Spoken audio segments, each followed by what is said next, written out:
jalan. Perkerasan jalan.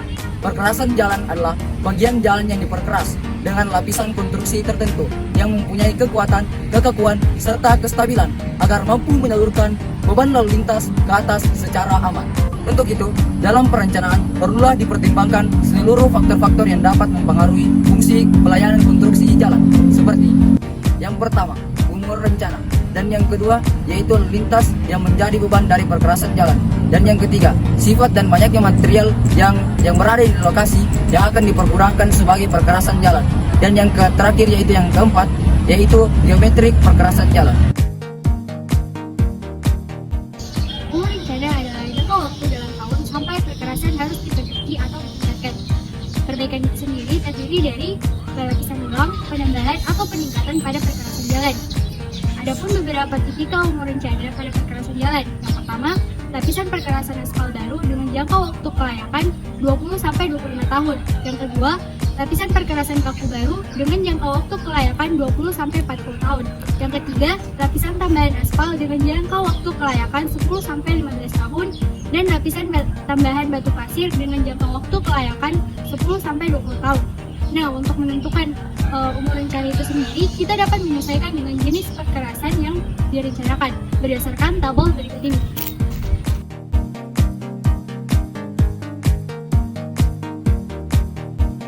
Konstruksi perkerasan menerima beban lalu lintas yang dipindahkan oleh roda kendaraan.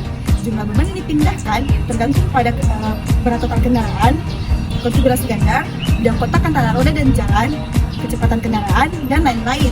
Dengan demikian, pengaruh masing-masing kendaraan terhadap kerusakan tidaklah sama. Oleh karena itu, diperlukan muatan standar agar semua muatan lain dapat setara dengan muatan standar. Beban standar adalah beban muatan tunggal hingga ganda seberat 18 ton. Adapun material-material yang digunakan sebagai bahan lapisan perkerasan jalan antara lain yang pertama adalah tanah dasar, yang kedua adalah agregat, dan yang ketiga adalah aspal. Adapun sifat tanah dasar yang dapat dipergunakan dalam lapisan perkerasan jalan dapat dikelompokkan menjadi dua faktor. Yang pertama sifat plastisitas dan yang kedua ukuran butirannya. Adapun daya dukung tanah ini dapat diperkirakan melalui yang pertama adalah hasil klasifikasi, yang kedua pemeriksaan CBR, dan yang ketiga pembebaran patogen.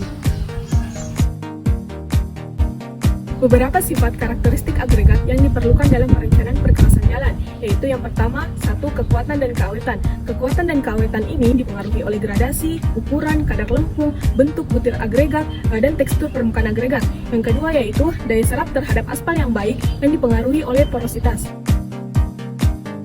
Aspal mempunyai tiga sifat, yaitu yang pertama tidak rapuh terhadap cuaca, yang kedua memiliki adhesi dan kohesi yang baik, dan yang terakhir itu memberikan sifat elastisitas yang baik. Bentuk geometrik lapisan perkerasan jalan mempengaruhi cepat atau lambatnya aliran air meninggalkan lapisan perkerasan jalan. Pada umumnya dapat dibedakan menjadi dua.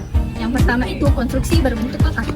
Dapat dilihat seperti gambar berikut, lapisan perkerasan ini terletak di dalam tanah dasar yang dapat menyebabkan air yang jatuh ke permukaan perkerasan akan masuk ke lubang-lubang perkerasan dan lambat keluar karena tertahan oleh material tanah dasar. Dan bentuk kedua itu konstruksi penuh sebaran jalan. Dapat dilihat seperti gambar berikut, lapisan perkerasan ini terletak di atas tanah dasar penuh sebadan jalan. Bentuk ini menyebabkan air yang jatuh akan langsung mengalir meninggalkan lapisan perkerasan. Baik, cukup sekian dari kelompok kami. Jika kami mempunyai kesalahan mohon dimaafkan, dan jika kami mempunyai kelebihan tidak usah dikembalikan. Cukup sekian. Wabillahi taufiq wal hidayah.